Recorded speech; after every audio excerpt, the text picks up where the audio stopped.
ہمارے YouTube channel پر آپ سب کو خوش آمدید۔ اگر آپ نے ابھی تک ہمارے چینل کو سبسکرائب نہیں کیا تو جلدی سے کر لیجئے۔ میں اور میری بیوی ایک گاؤں میں رہنے والے تھے۔ گاؤں میں ہمارے حالات خراب سے خراب تر ہوتے جا رہے تھے، اس لیے ہم نے فیصلہ کیا کہ ہم شہر میں رہائش اختیار کر لیں گے۔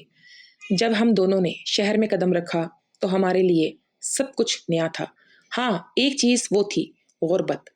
گاؤں میں بھی ہمارے حالات برے تھے اور شہر میں بھی ہمیں بہت بدتر حالات کا سامنا تھا۔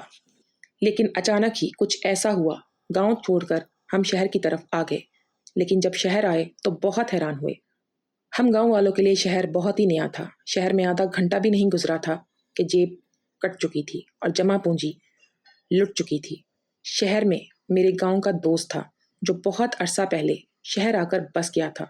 میں نے جیسے تیسے گاؤں فون کر کے اس کا نمبر حاصل کیا اور پھر اسے فون کر کے اپنی حالت بتائی۔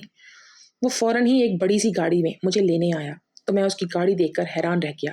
اس کے ٹھاٹھ دیکھنے لائق تھے۔ واقعی شہر کی زندگی تو گاؤں کی زندگی کے مقابلے میں بہت عالی شان تھی۔ اسما ٹھیک کہتی تھی، گاؤں میں کچھ نہیں رکھا۔ میرے دوست نے میرا سب سے بڑا مسئلہ حل کر دیا تھا۔ اس نے مجھے رہنے کے لیے ایک چھوٹا سا صاف ستھرا گھر دیا تھا اور اس نے مجھے یقین دلایا تھا کہ وہ اپنے باس سے کہہ کر مجھے کہیں کام دلوا دے گا۔ لیکن مجھے کام تو خاص نہیں مل سکا تھا، بس گزارے لائق تھا۔ لیکن ہمارے حالات کچھ ہی دنوں میں پوری طرح بدل چکے تھے۔ ہوا کچھ یوں تھا کہ جب میرا دوست مجھے اور میری بیوی اسما کو لینے آیا تو میں نے اسے اپنے ساتھ ہونے والی چوری کا بتایا تو وہ سن کر پہلے تو خوب ہنسا، پھر اس نے ہمیں تسلی دی اور مجھے کچھ پیسے بھی دیے اور کہا کہ یہ شہر ہے، گاؤں نہیں، یہاں پھونک پھونک کر قدم رکھنا ہوگا۔ ہم 2 دن مہمان بن کر اس کے بنگلے میں رہے اور پھر اس نے ہمیں ایک چھوٹا سا مکان رہنے کے لیے دے دیا۔ وہ شاید اس کے کسی دوست کا تھا یا پھر اس کا ذاتی ہی تھا۔ وہ 2 دن اس نے میرے اور اسما کے ساتھ گزارے۔ وہ اسما کے ساتھ بہت احترام سے پیش آیا تھا۔ اس نے ہمیشہ ہمیں اچھا خاصا شہر میں بھی گھمایا۔ میں شہر آ کر مزید پریشان ہو گیا تھا۔ گاؤں میں سے غریبی کی وجہ سے میں پریشان تھا، یہاں شہر کی زندگی نے بھی جینا دوبر کر دیا تھا۔ ہم تازہ ہوا اور خالص خوراک کھانے والے لوگ تھے۔ شہر آئے تو یہاں پر سب کچھ ہی گدلا سا لگا۔ لیکن اسما خوش تھی، اس کو لکڑیاں کاٹنے اور دودھ نکالنے سے آزادی مل گئی تھی۔ وہ ہمیشہ سے ہی آزادی چاہتی تھی۔ مجھے شہر میں کوئی کام نہیں مل رہا تھا۔ میرا دوست پا کر مجھے روز ہی کہنے لگا، کسی سے کہا ہے کام کا، لیکن سارا دن انتظار کے بعد بھی کام نہیں مل رہا تھا۔ اسی طرح ایک ایک کرتے دن گزرتے گئے۔ کبھی کبھار باقر ہمارے گھر کا چکر بھی لگا لیتا۔ اس کی اسما سے کافی دوستی ہو گئی تھی۔ میں جب بھی کام ڈھونڈنے جاتا تو ناکام واپس لوٹتا۔ لیکن ایک بات بہت حیرت انگیز تھی کہ میں جب بھی پورا دن کام ڈھونڈنے کے بعد واپس گھر آتا تو مجھے گھر کے دروازے پر 1000 کا نوٹ مل جاتا۔ میں حیران تھا کہ روز روز گھر کے دروازے پر 1000 کا نوٹ کیسے آ جاتا ہے، اور جب میں دروازہ بجاتا تو میری بیوی دروازہ کھولنے میں ہی 10 منٹ لگا دیتی۔ میں نے کچھ دن تو یہ سوچا ہی نہیں کہ اس چھوٹے سے گھر میں اسما کہاں مصروف ہوتی ہے، اسے دروازہ کھولنے میں کوئی 10 منٹ لگ جاتے ہیں۔ میں 1000 کا نوٹ لے کر ایسا خوش ہوتا کہ میں نے کبھی اسما سے پوچھا ہی نہیں کہ وہ اتنی زیادہ دیر کہاں لگاتی ہے۔ لیکن جب لگاتار 15 دن تک اسما نے دروازہ کھولنے میں اتنی ہی دیر لگائی تو مجھے کچھ عجیب سا لگا۔ ایک شخص سا میرے دماغ میں بیٹھ گیا۔ مجھے کچھ عجیب سا لگنے لگا۔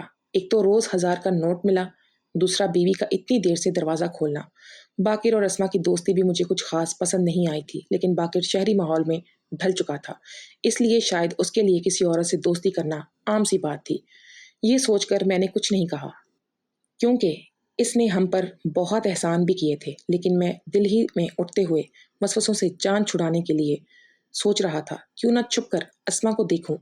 جب میں نے اپنی بیوی کو چھپ کر دیکھا تو ایک دن میں گھر سے نکل کر اپنے دوست باقر کے بتائے ہوئے دفتر پہنچ گیا۔ ہمیشہ کی طرح یہاں بھی مجھے پورا وقت دفتر کے باہر ہی انتظار کرنا پڑا تھا کہ کب میرا بلاوا آئے۔ دفتر کے وقت بند ہونے میں زیادہ تر 5 بجے کا ہی ہوتا تھا، اور پچھلے 15 دنوں میں سے تقریباً پورا ہی دن خواری کاٹ کر تھکا ہارا خالی ہاتھ شام کو گھر لوٹتا۔ مجھے باقر نے کہا تھا کہ یہ شہر ہے، یہاں کام ڈھونڈنا اتنا آسان نہیں ہے۔ میں تمہیں جہاں بھی بھیجوں اور وہاں سے واپسی جب تک نہ آنا جب تک دفتر بند ہو سکتا ہے، کہ جس دن ہماری قسمت میں لکھا ہو تو یہ فوراً کام مل جائے گا۔ مجھے بھی شہر آ کر کام نہ ہونے میں ہفتوں نہیں مہینوں لگ گئے تھے۔ میں نے اس کی بات پر پوری طرح عمل کیا تھا، لیکن آج مجھے اسما پر نظر رکھنی تھی کہ وہ گھر میں سارا وقت اکیلی ایسا کیا کرتی ہے کہ میرے آنے پر بھی 10 منٹ سے پہلے دروازہ نہیں کھولتی، اور باقی کیوں مجھے شام تک انتظار کرنے کو کہتا ہے۔ میں صبح دفتر جانے کے وقت نکلا اور مناسب موقع دیکھ کر گھر کی پچھلی طرف ایک گندی گلی تھی، وہاں سے گھر کی پچھلی طرف کی گیلری میں کود گیا۔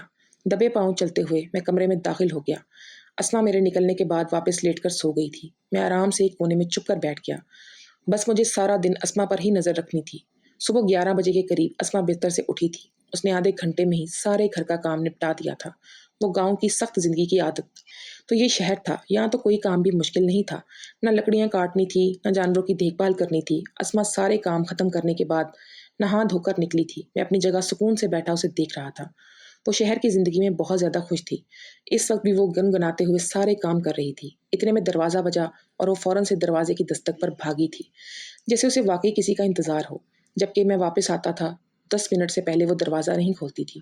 اسما دروازہ کھولنے گئی تو واپس ہی نہیں آئی۔ میں دیر تک اس کا انتظار کرتا رہا، لیکن وہ نہ آئی۔ میں تنگ آ کر اپنی جگہ سے باہر نکلا، گھر دیکھ لیا، لیکن اسما کہیں بھی نہیں تھی۔ میں پریشان تھا، وہ تو پورے شہر میں ایک شخص کو بھی جانتی نہیں تھی، پھر وہ بھلا کہاں چلی گئی؟ جبکہ اس کی ٹوپی والی چادر بھی گھر میں ہی پڑی ہوئی تھی۔ ٹوپی والی چادر کے بغیر تو آج تک وہ گھر سے باہر نہیں گئی تھی۔ مجھے بہت ڈر لگ رہا تھا، اگر اسما کو کچھ ہو جاتا۔ میں نے گھر سے باہر نکل کر بھی اسما کو تلاش کیا، لیکن وہ کہیں نہیں تھی۔ میں واپس گھر میں آ کر بیٹھ گیا تھا۔ میں بھول چکا تھا کہ میں گھر میں اسما پر نظر رکھنے کے لیے چھپا ہوا تھا۔ اس نے کہا مجھے بس اپنی بیوی کی فکر تھی، عزت تھی، اور میری بھروسے سے گاؤں میں شہر آئی تھی۔ اسے کچھ ہو گیا تو یہ سوچ کر میری روح فنا ہو گئی۔ میں نے بہت ہی انتظار کرنے کے بعد باقر کو ایک فون کیا تھا جو اس انجانے شہر میں مدد کر سکتا تھا، لیکن وہ فون نہیں اٹھا رہا تھا۔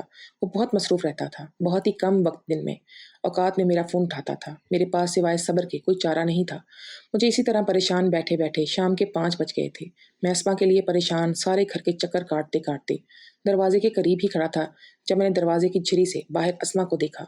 وہ 1000 کا نوٹ اپنے چھوٹے سے پرس سے نکال کر دروازے کے پاس رکھ رہی تھی۔ میری آنکھیں پھٹی کی پھٹی رہ گئی تھیں۔ میں جلدی سے اندر کمرے میں آ کر چھپ گیا۔ اس کے بعد اسما گھر میں داخل ہو کر کمرے میں چلی آئی۔ آج میں جان گیا تھا کہ 1000 کا نوٹ کون رکھتا تھا، لیکن اسما کے پاس اتنے پیسے کہاں سے آ رہے تھے یہ مجھے معلوم نہیں تھا۔ جب اسما کمرے میں آئی تو اسے دیکھ کر میری روح تک لرز گئی، کیونکہ اسما انتہائی تیار ہوئی تھی، خوبصورت جوڑا پہنے میک اپ کر ہوا تھا۔ میں اپنی بیوی کو دیکھ کر رہ گیا، کیونکہ ہم تو گاؤں کی سادہ سی زندگی گزار رہے تھے۔ میری زمینوں پر کام کرتا تھا اور کسی کی جو بھی حاصل ہو گئی اس پر مشکل سے گزارا ہوتا تھا۔ ہاں، پہلے بھی زمین پر کام کر کے اپنا گھر چلا رہے تھے، لیکن پہلے اسما کبھی بھی تنگی کا شور نہیں کرتی تھی، واویلا نہیں مچاتی تھی۔ کچھ عرصہ پہلے ہمارے گاؤں میں کچھ دن کے لیے شہر سے مہمان آئے۔ ہمارے وڈیرے صاحب کے مہمان تھے۔ وڈیرے صاحب نے اسما کے ذمے کام لگایا تھا کہ جب تک مہمان یہاں ہیں ان کی عورتوں کو گاؤں کا دکھانا، گھمانا پھرانا اسما کی ذمہ داری تھی، کیونکہ اسما کا شمار گاؤں کی پڑھی لکھی عورتوں میں ہوتا تھا۔ اس شہر کی عورتوں کے ساتھ اس دن گزارنے کے بعد اس کے دماغ میں بس یہی بات بس گئی کہ گاؤں کی زندگی میں کچھ نہیں رکھا، ہمیں شہر جانا چاہیے، ہم شہر جا کر اپنی زندگی کو بہتر بنا سکتے ہیں۔ میں نے اسما کو بہت سمجھایا کہ ہم گاؤں میں پیدا ہوئے اور یہیں پلے بڑھے ہیں، ہمارے لیے شہری زندگی اتنی آسان نہیں ہوگی۔ اسما کے دماغ میں تو لیکن جیسے یہ بات بیٹھ گئی تھی۔ اب وہ ہر وقت گاؤں کی مشکلات کو گنتی رہتی، میرے سامنے ہر طرح سے گاؤں کی زندگی کو برا بھلا کہتی۔ ہمارا گھر بہت عرصے سے ایک جیسے حالات کا شکار تھا، لیکن اب اسے ہمارے سارے حالات سب سے زیادہ بدتر نظر آنے لگے تھے۔ وہ ہر وقت صرف ایک ہی بات کہتی رہتی کہ گاؤں میں سوائے غربت کے اور کیا رکھا ہے۔ اسے گاؤں کے رسم و رواج سے بے حد چڑ رہی، نہ ہی اس کی گاؤں کی عورتوں سے دوستی تھی، وہ ان کو اپنے برابر نہیں سمجھتی تھی۔ کچھ دن شہر کی امیر عورتوں کے ساتھ وقت گزار کر اس کے رنگ ڈھنگ بھی بدل گئے تھے۔ اب وہ گھر میں اکثر ہی سر پر دوپٹہ نہ لیتی، جبکہ گاؤں میں رواج تھا کہ بچیاں شروع سے ہی گھر میں جس طرح ڈال کر رکھتی تھی دوپٹہ، ہر وقت بالوں کو سنوارتی تھی اور بناتی رہتی تھی، اکثر ہونٹوں کو بھی رنگ لیا کرتی تھی۔ پہلے اس کے پاس یہ رنگ بھی موجود نہیں تھے، لیکن ان کی شہری عورتوں نے نہ جانے پہلے سے اسما کو بہت رنگ کے تحفے میں دے دیے تھے۔ مجھے اسما کا بدلا ہوا روپ اور ہار سنگار بالکل پسند نہ آیا تھا، کیونکہ یہ ہماری روایات اور رواجوں کے خلاف تھا۔ ایک دن اسما تنگ پاجامہ اور اس سے ایک چھوٹی سی شرٹ پہن کے دکھائی دی مجھے۔ میں نے سیدھے ہاتھ اس کے منہ پر ایک تھپڑ رسید کر دیا۔ وہ رونے لگی، لیکن میں بے حد غصے میں تھا۔ عزت کی خاطر جان دینے والے اور لینے والے ہیں ہم، اور اسما سے واہیات کپڑوں میں میری عزت کو ملیا میٹ کرنے پر تلی ہوئی تھی۔ وہ روتے ہوئے کہہ رہی تھی کہ وہ کون سا کسی کو اور کو دکھائے گی، لیکن مجھے ڈر تھا جتنی تیزی سے اس نے بدلاؤ لایا تھا خود میں، کچھ دن میں وہ بہت آگے نکل جائے گی۔ اس دن کے بعد سے اسما کبھی بھی کوئی شہری اختیار